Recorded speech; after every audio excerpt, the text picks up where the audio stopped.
dirreen diriiraan soogiddaan uwwifamee fi akka cabbii addaa taate irratti sochiiwwan ispoortii adda addaa fi daawwannaan gara galgalaa taasifamu. Nyaanni aadaa qilleensi lagarraa bubbisu sagalee naannoo sanaa dhagahamu kan uumaa qofa ta'uusaa fi tajaajilli addaa achitti kennamu gammoojjummaa naannichaa haguuguun jannata lafarraa fakkeesseera. Waggaa waggaan daawwattoonni hedduun hoteelaa fi riizoortii guutummaan guutuutti soogiddarraa hojjetame kana daawwachuuf garasitti yaa'an galii turizimii biyyattii guddiseera. Luunaa Salaadaa riizoortii hoteela soogiddaa Booliviyaa. Hoteellii fi riizoortiin Luunaa Salaadaa akka bashannanaa adda ta'ee fi ijaarsi isaa akka riizoortiiwwan biroo muka, dhagaa yookaan biyyeerraa hin hojjetamne addunyaa irratti soogiddaan hojjetamuun kan jalqabaa yoo ta'u qarqara laga yuuni saaltifilaat Booliviyaatti argama. Guutummaatti haala nama jechisiisuun soogiddarraa kan hojjetame. Hoteellii fi riizoortiin kun iddoowwan addaa addunyaa kanarra jiran keessaa tokkodha. Naannoo hoteelli kun itti ijaarame bakkee diriiraa soogiddaan uwwifamee fi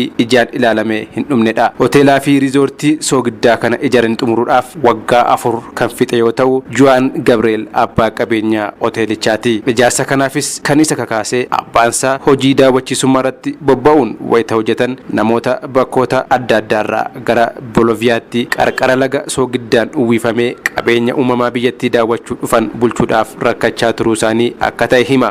Kana irraa kan ka'e naannoo kanatti bakka boqonnaa daawwattootaa hojjechuuf ka'e bakkichi gammoojjii ta'uu isaarraa kan ka'e meeshaalee ijaarsaa bakka biraatti garasitti geejjibsiisuun ulfaataa waan ta'eef qabeenya naannichaa jiruun hojjechuuf murteesse. Qabeenyi soogiddaa naannichaa jiru akkaataa ijaarsaaf tolutti qopheessuun waggaa 4 keessatti hoteelaa fi riizoortii ajaa'ibaa addunyaa irratti kan jalqabaa ta'e kana ijaaruu danda'e. Hoteelichi guutummaa guutuutti soogiddarraa kan ijaaramedha. Soogiddi kun ho'a cimaa naannoo sana jiruun akka hin baqneef bishaaniin jiisanii walitti qabsiisuun faayibar gilaasii irratti maxxansuun kan hojjetamedha. Hoteelichi kutaawwan ciisichaa ammayyaa sadarkaa tajaajila ammayyaa kennan kan guuttate yoo ta'u sadarkaa isaa abbaa urjii 5ti. Bakkeewwan dubbisaa, galma nyaataa, bakka dhiqannaa, bakka sukkuumaa yookaan maasaajii, kutaawwan nama dhuunfaa fi maatiif ta'an qulqulluu fi hawwatoo ta'an kan qabudha.